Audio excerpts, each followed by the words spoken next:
অস্ট্রেলিয়ার মাটিতে ঢুকে অস্ট্রেলিয়াকে ঠুকলো বাংলাদেশ। টেস্ট ক্রিকেটে নাম্বার 1 দল অস্ট্রেলিয়া, তাকে কে ঠুকলো? 9 নম্বরে থাকা বাংলাদেশ। যে দম দেখালো বাংলাদেশ ক্রিকেটে, বোলিং বিশেষ করে, ব্যাটিং তো ভালো করেছেই, এইরকমটাই করতে হবে। বেঙ্গল টাইগারের থাবায় অস্ট্রেলিয়ান ক্যাঙ্গারু বলছে বাপ ছেড়ে দে। কি অবস্থা আমাদের! নাম্বার 1-এ থাকা আইসিসি র্যাঙ্কিং এর টেস্ট দল অস্ট্রেলিয়া এইভাবে বাংলাদেশের কাছে একতরফা হারবে। ব্যাটিং বোলিং সব জায়গায় ডমিনেট। ঐতিহাসিক জয়, মনে হচ্ছে বাংলাদেশ ক্রিকেটের রূপকথা চলছে।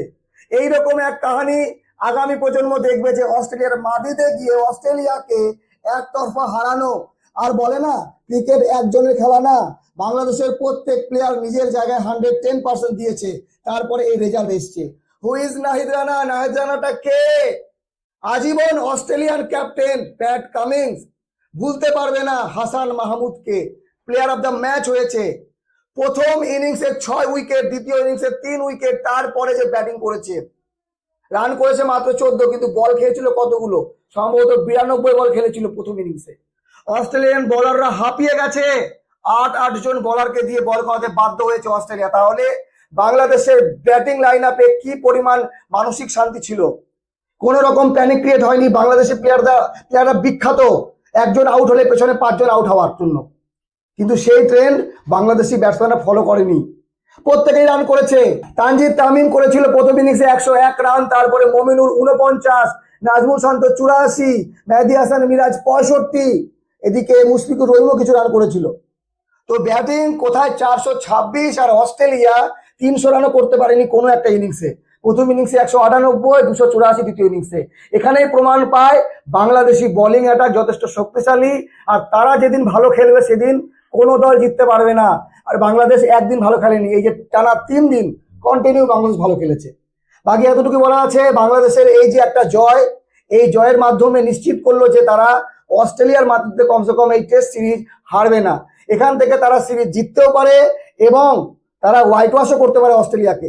আগামী ম্যাচ যদি অস্ট্রেলিয়াকে এইভাবে হারিয়ে দেয়, তাহলে গোটা বিশ্বে বাংলাদেশের যে নাম হবে সেই নাম কোনোদিন মুছবে না। কারণ টেস্ট ক্রিকেটে বাংলাদেশ অস্ট্রেলিয়ার মাটিতে গিয়ে সিরিজ জিতে আসবে, এমনিও ঐতিহাসিক জয়। আর বাংলাদেশি দর্শক, ক্রিকেট ফ্যান, কি বলবো এদের কথা।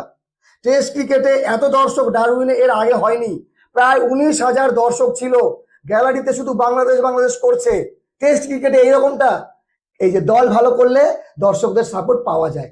বাংলাদেশ ক্রিকেট যদি একটু ভালো খেলে, এমনিতে দর্শক সব দেশেই আছে, মাঠ ভরে যায়, তারা শুধুমাত্র বাংলাদেশকে সাপোর্ট করতে আসে। আর টেস্ট ক্রিকেটে এত দর্শক আমিও দেখিনি।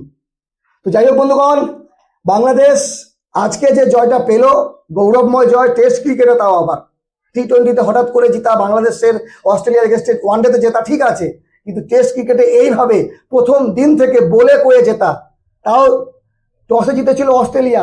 অস্ট্রেলিয়ার প্ল্যানিং ছিল 500-600 করবো, বাংলাদেশ 2 ইনিংসে করবে, কিন্তু বাংলাদেশ বলতে গেলে 1 ইনিংসে করেছে। তবে আমার প্রেডিকশন একটু ভুল হয়েছে, আমি বলেছিলাম অস্ট্রেলিয়া 1 ইনিংসে হারবে, একটুর জন্য সেটা মিস হয়ে গেছে, কারণ ক্যামেরুন গ্রিন সেঞ্চুরি করেছে, না হলে বাংলাদেশের আর ব্যাটিং করতে হতো না। তো যত প্রশংসা করব বাংলাদেশি প্লেয়ারদের ততই কম। প্রত্যেক বোলার ভালো বল করেছে। মেহেদী হাসান মিরাজ 65 রানের ইনিংস খেলার পর 5 উইকেট নেওয়া।